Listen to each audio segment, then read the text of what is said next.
ಕೆಲವು 60 ವರ್ಷದಲ್ಲಿ ನಮ್ಮ ಭಾರತ ದೇಶದಲ್ಲಿ ಒಂದು ಬದಲಾವಣೆ ಆಗಿದೆ. ನರೇಂದ್ರ ಮೋದಿ ಅವರು ನೇತೃತ್ವದಲ್ಲಿ ನಮ್ಮ ದೇಶದಲ್ಲಿ ಶಾಂತತಾ ಪ್ರಿಯ ಮತ್ತು ಸುಖ ಸಮೃದ್ಧಿ ಆಗತ್ತೆ. ನಮ್ಮ ರೈತರ ಬಗ್ಗೆ ಭಾಳ ಖುಷಿ ಆಗತ್ತೆ. ಯಾಕಂದ್ರೆ ರೈತರ ಬಗ್ಗೆನೂ ಶ್ರೀ ನರೇಂದ್ರ ಮೋದಿ ಅವರು ವಿಚಾರ ಮಾಡಿದರು. ನಮ್ಮ ದೇಶ ಮೇಲೂ ಏನು ಅದು ಭಯೋತ್ಪಾದಕ ಆಕ್ರಮಣ ಆಗ್ತಾ ಇದೆ, ಅದು ಬಂದಾಗತ್ತೆ. ಈ ಖುಷಿ ಭಾಳ ಖುಷಿ ಪಡಿಸ್ತಾ ಇದ್ದೇನೆ. ಮತ್ತು ನರೇಂದ್ರ ಮೋದಿ ಅವ್ರ ಕಡೆ ಒಂದು ಆಕಾಂಕ್ಷೆ ಇಡ್ತೇನೆ, ಬರೋ ಕಾಲದಲ್ಲಿ ಅವರು ನಮ್ಮ ದೇಶ ಸಮೃದ್ಧವಾಗಿ ಮಾಡ್ತಾರಂತ ಆಶೆ.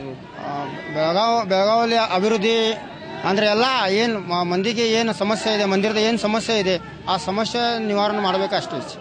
ನರೇಂದ್ರ ಮೋದಿ ಅವ್ರದ್ದು ಹವೆ ಮೇಲೆ ಅವರು ವಿಜಯ ಆಗಿದೆ ನಿಶ್ಚಯ. ಕೆಲವು 10 ವರ್ಷದಲ್ಲಿ ಮಂದಿ ಹೇಳ್ತಾರೋ ಇವ್ರ ಕೆಲಸ ಏನು ಮಾಡಲಿಲ್ಲ ಅಂತ ಹೇಳ್ತಾರೋ. ಖರೆ ಈ ಬರುವ 5 ವರ್ಷದಲ್ಲಿ ಅಂಗಡಿಯವರು ಎಲ್ಲ ಬೆಳಗಾವಿ ಸಮಸ್ಯೆ ಪರಿಹಾರ ಮಾಡಬಹುದು.